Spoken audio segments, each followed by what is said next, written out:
Hey guys, I'm in jail to power equipment repair. This is part 3 of the craftsman no start, which has now been completed, and we are going to try to fire it up and hope that it starts. Now, when the customer brought this in, it did not start. It would not run at all. So, let's see what happens.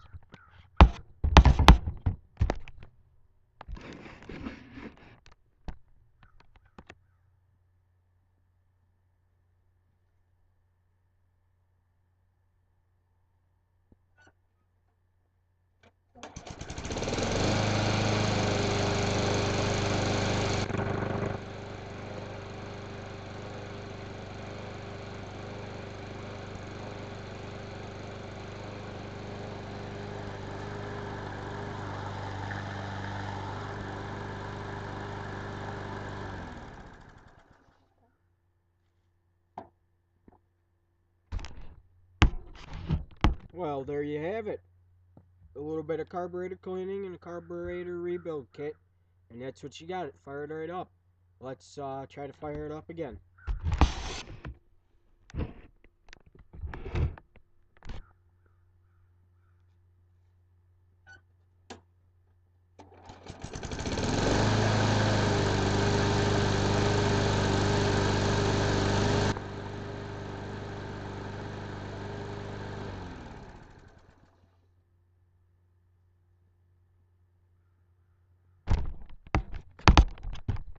Well, guys, there you have it. It fired right up. I was expecting to have to do a couple pulls. When I got it, after I primed it, I expected to have to do a couple pulls, but I didn't. I primed it 3 times, pulled it once. You guys seen it for yourself. It fired right up. That was a cold start. I did not fire it up after I put it back together from the previous videos I showed you. That's all in real time. I have not fired that up yet, and that's what it did. So we have corrected the problem with a no start.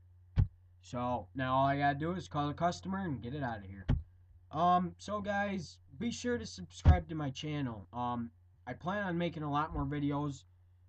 This garage gets very busy in the winter time. I have a lot of snowmobiles, sometimes even four-wheelers, but I definitely got a lot of winter equipment with riders, whether it's hooking up the auger system for the thrower or whether we work on snow blowers. Um, Now, I actually do have a pretty big snowblower. It's actually pretty expensive about 5 years ago. It's MTD. That is an 8 horsepower motor on that. Um, and the thing, it's a 26-inch cut. And the thing that I like about this machine, it's got the electric start.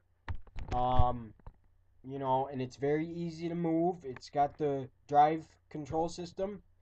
Um, The other thing that's pretty cool, and I haven't seen it too much, but this particular snowblower for the auger control off of the shaft of the motor, there is a double pulley for the auger control. And I'm pretty sure, based on the experience I've had, it's basically to help it from not slipping. Because you got two belts. You got two belts moving the augers instead of one. So the more the better. But I tell you, I used it last year, and it did great. I mean, compared to the John Deere series that I had, that was an 826 as well, and that one was garbage. It really was. I like John Deere, but that one was just garbage there. It actually ended up throwing a rod out of the side of the crankcase. I gave it an oil change, fresh gas, always cleaned out the carburetor, took really good care of it, and just threw a rod. So I bought this one for 600. It wasn't a bad price. I was kind of mad though, because when I got it, it had no spark plug in it. Carburetor needed to be cleaned. Needed to put a new tube in the tire. Um, and had to replace a belt. But other than that, it's been a great snowblower. I'd recommend MTD or Cub Cadet snowblowers. I think they are pretty good. Craftsman makes some good ones too, but over the years, I've replaced quite a bit of parts on Craftsman snowblowers. And actually, believe it or not, a lot of it's been engine work more than anything else. Um, And actually, if I'm not mistaken, those had Briggs and Stratton motors on them. So, you know. But so yeah, guys, subscribe to my channel. I mean, I work on all kinds of things. Like I've said, I've worked on go karts before for people that race them. I've worked on four wheelers, dirt bikes, mini bikes. Um, we also work on two-stroke and four-stroke motors.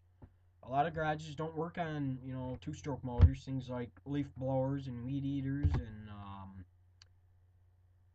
I don't know what else. But anyways, work on four-stroke course that covers all your four-wheelers, dirt bikes, snowblowers, snowmobiles. What else here? Push mowers, of course, but those are pretty simple. And yeah, so I mean, and like I say, I have been to school for this stuff. I actually love doing it. Got a couple more years here at school. I'm in 11th grade, and when I'm done with that, I'll be going down to UTI for automotive. Yeah, so woohoo! I can't wait for that. Well, that's about it, guys. Subscribe to M&J Auto Power Equipment Repairs channel or Slimar100. That's my username. Subscribe, guys. See you later.